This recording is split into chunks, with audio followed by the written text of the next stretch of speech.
नमस्कार, आपके साथ में हूं रुमाना अलवी और आप सभी दर्शकों का अन्नदाता कार्यक्रम में स्वागत करती हूं। हमारे राज्य के ज्यादातर किसान खेती के साथ साथ डेयरी व्यवसाय से जुड़े हुए हैं और इनमें से कुछ किसान ऐसे भी हैं जो इन दुधारू पशुओं का पालन बड़े स्तर पर करते हैं, लेकिन इन्हें अपनी आशा के अनुरूप उत्पादन नहीं मिल पाता है। लेकिन अपने प्रदेश में कुछ पशुपालक ऐसे भी हैं जो अपनी मेहनत के बलबूते पर सालाना लाखों की आमदनी कमा रहे हैं। आज हम आपको जिला बीकानेर के सफल पशुपालक नवीन सिंह से मिलवाने जा रहे हैं। नवीन सिंह और इनके मित्र संजीव शर्मा दोनों ने मिलकर डेयरी व्यवसाय की शुरुआत की और आज वे डेयरी व्यवसाय से लाखों का मुनाफा कमा रहे हैं। तो आइए जानते हैं डेयरी व्यवसाय की सफलता की कहानी खुद उन्हीं की जुबानी।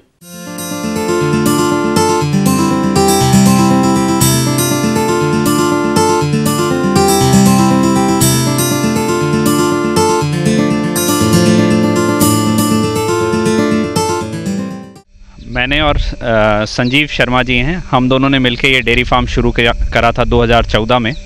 तब हम 10 गायें लेके आए। इट वाज जस्ट हम एक ट्रायल बेसिस पे हमने इसको शुरू किया। फिर हमें इतना इसमें हम रच बस गए कि उसको बढ़ाते गए।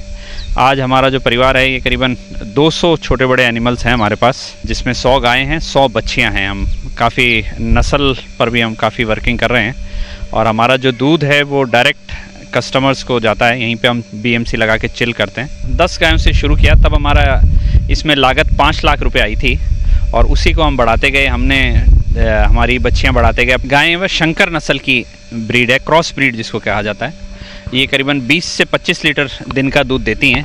इनका फैट जनरली अब हमारा जैसे फैट है 4 फैट के आसपास आता है इन गायों से। 100 गायों में करीबन 1200 लीटर दिन भर का दूध ले पा रहे हैं। डायरेक्ट घरों में 650 घरों में हमारे दूध जा रहा है और जैसे जैसे हमारी बच्चियां घर की और दूध बढ़ेगा तो हम मिल्क प्रोडक्ट्स के तरफ भी जाने का सोच रहे हैं। किसान भाइयों, पिछले कुछ महीने से दूध के भाव कम चल रहे हैं, लेकिन ये किसान खुद ही पैकिंग करके बेचते हैं, इसलिए इनको दूध का अच्छा बाजार भाव मिलता है।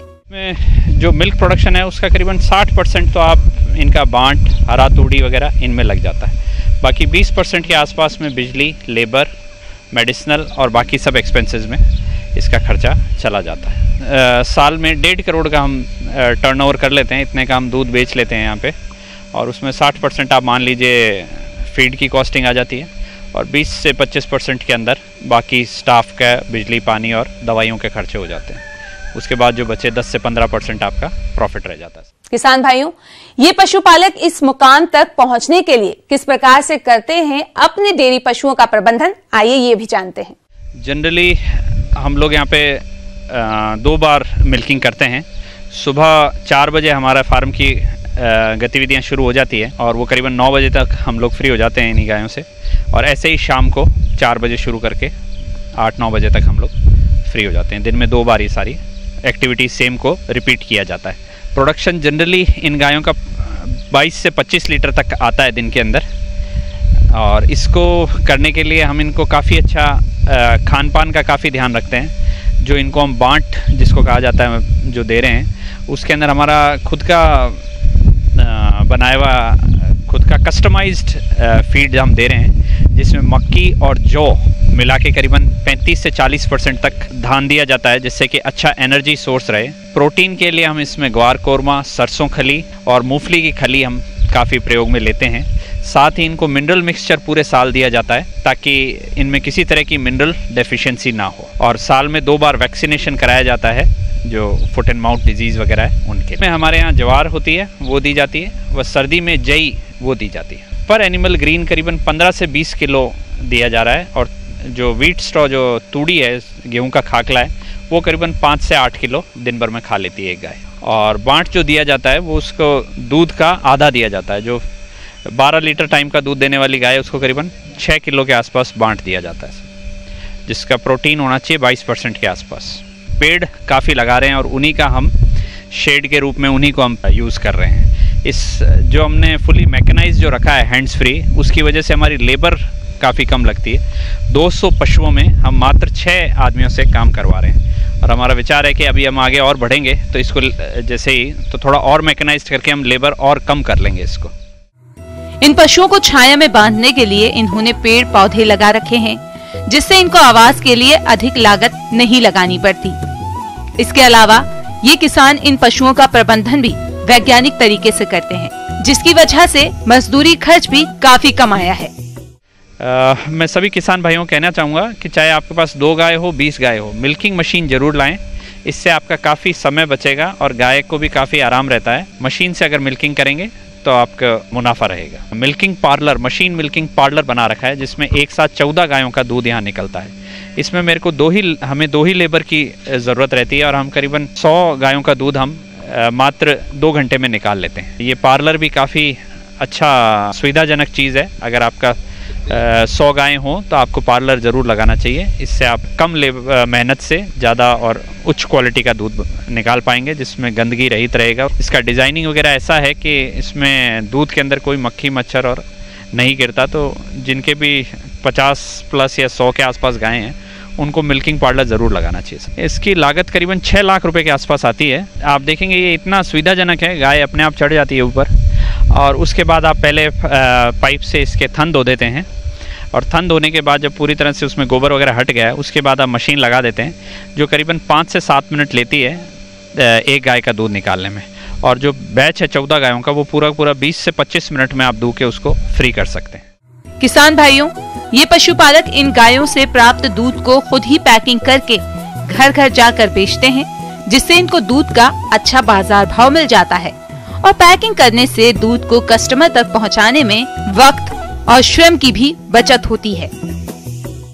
आप कस्टमर तक जैसे 1000-1200 लीटर अगर दूध पहुंचाना चाहते हैं तो इसके अंदर फूड ग्रेड क्वालिटी के पाउच हैं, उनसे आप पैक करेंगे तो काफ़ी सुविधाजनक रहेगा। एक तो कस्टमर को ये भरोसा रहेगा कि रास्ते में दूध बांटने वाले ने किसी तरह के कोई इसमें मिलावट नहीं करी और काफ़ी सुविधाजनक है इसको बांटना। स्टाफ लेके जाता है, वो करीबन 1 से 1.5 घंटे में 300 लीटर दूध बांट देता है, क्योंकि सभी के घर के बाहर बैग लगे होते हैं। जैसे एक अखबार वाला अखबार देके जाता है, वैसे ही वो पाउच उन बैग्स में डाल के चले जाते हैं। किसान भाइयों के लिए हमारा एक ही संदेश है कि शुद्धता पर काफ़ी फोकस करें।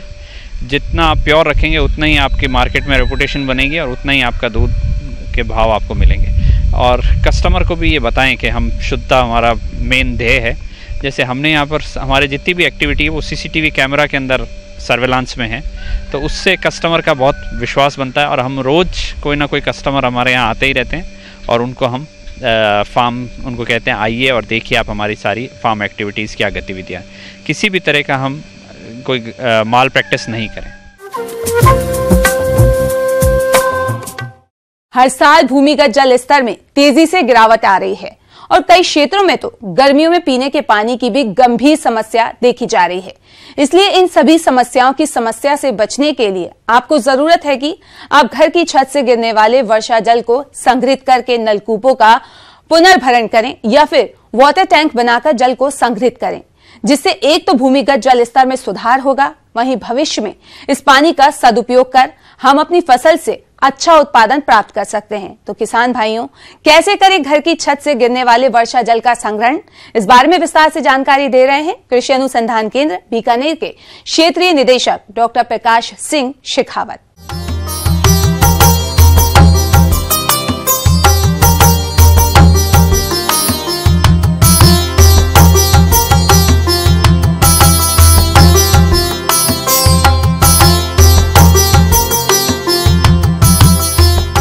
हम आपसे चर्चा करेंगे कि हमारे क्षेत्र में बरसात काफ़ी कम होती है और यहाँ का जो ग्राउंड वाटर है वो खारा है, तो इसलिए हम खेतों में पेड़ पौधे नहीं लगा पाते हैं।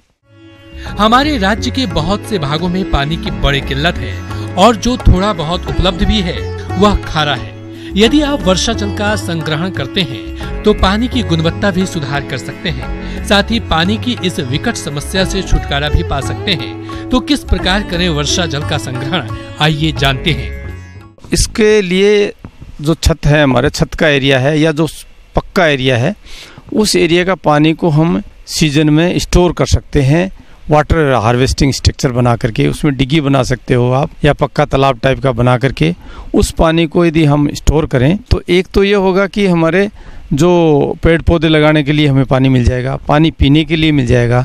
दूसरा, यदि जहाँ नहर का पानी भी आता है, उस पानी को और दोनों पानी को मिक्स करके हम हमारे इरिगेशन सिंचाई के रूप में भी काम ले सकते हैं। कृषि अनुसंधान केंद्र पे जो हमारी जो बिल्डिंग है, उस बिल्डिंग का करीब करीब 2000 स्क्वायर मीटर एरिया है, जिसका पानी हम 2 डिग्गियों में स्टोर करते हैं। 2 डिग्गियाँ हमारे पास 40-40 लाख लीटर की डिग्गियाँ हैं। उन डिग्गियों में हम पानी इकट्ठा करते हैं और ये जो जितना भी बरसात का पानी होता है वो सारा का सारा चैनल्स के द्वारा हमारे डिग्गियों में इकट्ठा हो जाता है और उसको हम पानी इरिगेशन के रूप में भी काम में लेते हैं।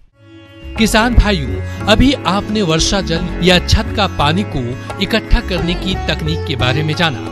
अब बात आती है कि संग्रहित पानी का उपयोग किस प्रकार करें और इसके फायदे क्या हैं। वो इस प्रकार से है। किसान भाई यदि पानी, बरसात के पानी को, जो छत का पानी है जितना भी है, उसको यदि खेत में इकट्ठा करेगा तो जो हमारा ग्राउंड वाटर जो दिनों दिन नीचे जा रहा है वो भी इम्प्रूव होगा। और ग्राउंड वाटर यदि इम्प्रूव होगा तो हमारे आगे जो पानी किल्लत जो आ रही है, पानी की जो समस्या आ रही है, उससे हमें काफ़ी निजात मिल सकती है। हमारे यहाँ जो बरसात हो रही है वो करीब करीब एवरेज बरसात ये मानते हैं कि 200 से 300 mm के बीच में होती है।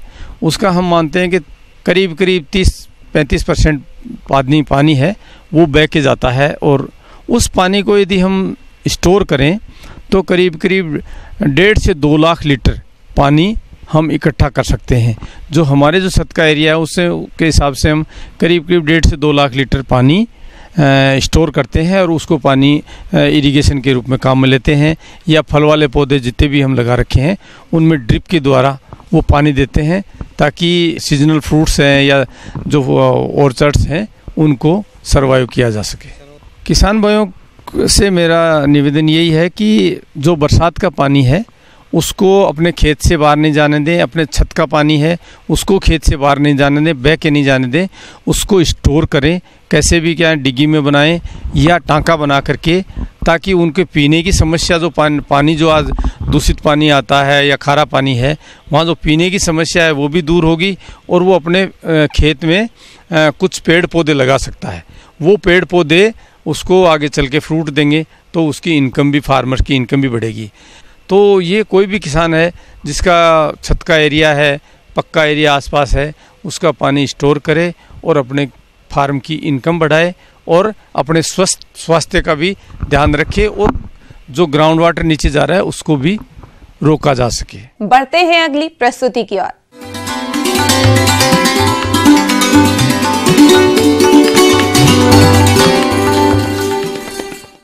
जॉन डियर अन्नदाता हेल्पलाइन निशुल्क फोन संपर्क सेवा के माध्यम से आपके द्वारा पूछे गए प्रश्नों में से 1 या 2 महत्वपूर्ण प्रश्न हम अपने कार्यक्रम में शामिल करते हैं। इसी के तहत आज का चयनित प्रश्न और उसका जवाब इस प्रकार है। अन्नदाता निशुल्क फोन संपर्क सेवा के माध्यम से पूछे गए प्रश्नों में से आज हमने जिस प्रश्न को कार्यक्रम में शामिल किया है उसे पूछा है ग्राम प्रतापगढ़, जिला अलवर के कृषक रामवतार ने। यह आंवला के बाग से अच्छी फलत के लिए किए जाने वाले जरूरी कार्यों के बारे में जानकारी चाहते हैं। तो रामवतार जी, आपकी जानकारी हेतु प्रस्तुत है कार्यक्रम का यह अंश।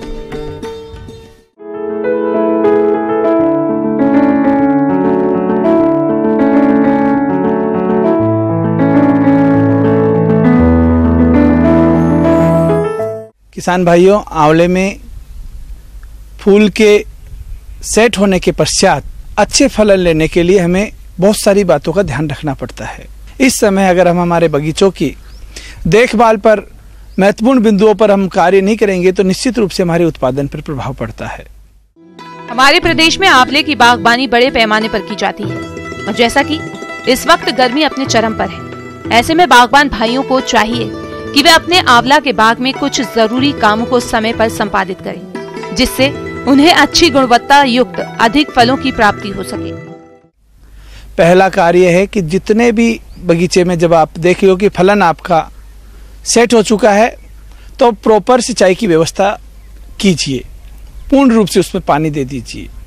दूसरा है कि इस समय हम अच्छे फलन के लिए बोरॉन और कैल्शियम का छिड़काव करते हैं ताकि जो हमारा फलन सेट हुआ है वो मजबूती के साथ में उसमें टिका रहे। तीसरी बात है कि आंवले में इस समय होने वाले जितने भी खरपतवार है बिल्कुल साफ रखेंगे।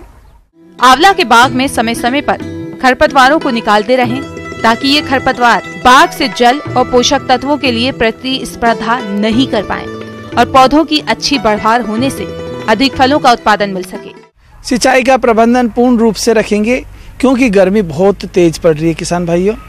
अगर इस समय सिंचाई के पानी में अगर हम लोग थोड़ी भी अव्यवस्थित या हमारा अंतराल ज़्यादा हो जाता है तो निश्चित रूप से जैसे ही अगर पौधों में मुरझाना आने लगता है तो इसमें जो सेट हुए फल है वो नीचे गिर के जो बिल्कुल आपको दिखेंगे नहीं, बिल्कुल काली काली टिक्की के साथ में वो सेट हो रखे हैं, तो वो गिरने लग जाएंगे जिससे कि हमारे आने वाले उत्पादन में प्रभाव पड़ेगा।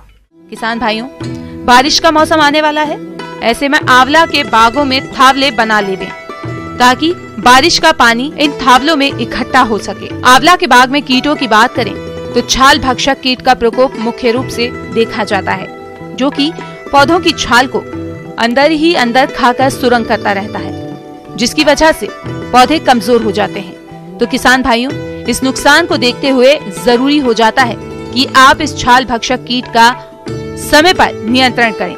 तो इसके लिए पौधों की सुरंग को साफ करके किसी पिचकारी की सहायता से 3 से 5 मिलीलीटर मिट्टी का तेल प्रति सुरंग डालें या फाहा बनाकर सुरंग के अंदर रखें और बाद में ऊपर से सुरंग को गीली मिट्टी से बंद कर देवें। अगर इनको हम करेंगे तो जो जुलाई माह में हमारा जो फलन आएगा, जो फल सेट होंगे, वो निश्चित रूप से हमको अधिक उत्पादन देने वाला होगा। आइए अब एक नजर डालते हैं राज्य के कुछ चुनी हुई मंडियों के प्रमुख फसलों के बाजार भाव पर।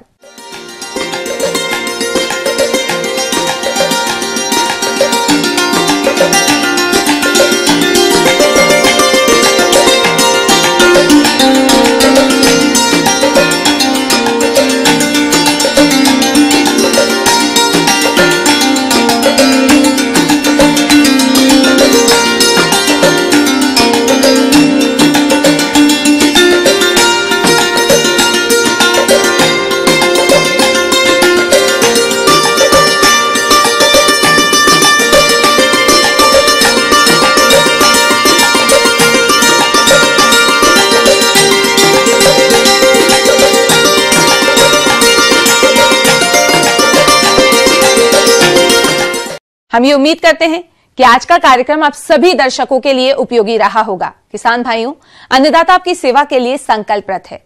कृषि संबंधी समस्या और सुझावों के लिए आप हमें इस पते पर संपर्क कर सकते हैं। प्रोड्यूसर अन्नदाता, News 18, Rajasthan, Ramoji film city, Hyderabad 501512। साथ ही आप हमें ईमेल भी कर सकते हैं। हमारा ईमेल है p18annadatarajasthan@nw18.com। इसके अतिरिक्त आप हमें जॉन डियर निशुल्क हेल्पलाइन नंबर 180041922155 पर सोमवार से शनिवार सुबह 10 से शाम 4 बजे के बीच संपर्क भी कर सकते हैं। किसान भाइयों, अब समय हो रहा है आपसे विदा लेने का, तो हमारी अन्नदाता टीम को दीजिए इजाजत। कल फिर आपसे मुलाकात होगी कृषि संबंधित कुछ और महत्वपूर्ण जानकारियों के साथ। नमस्कार।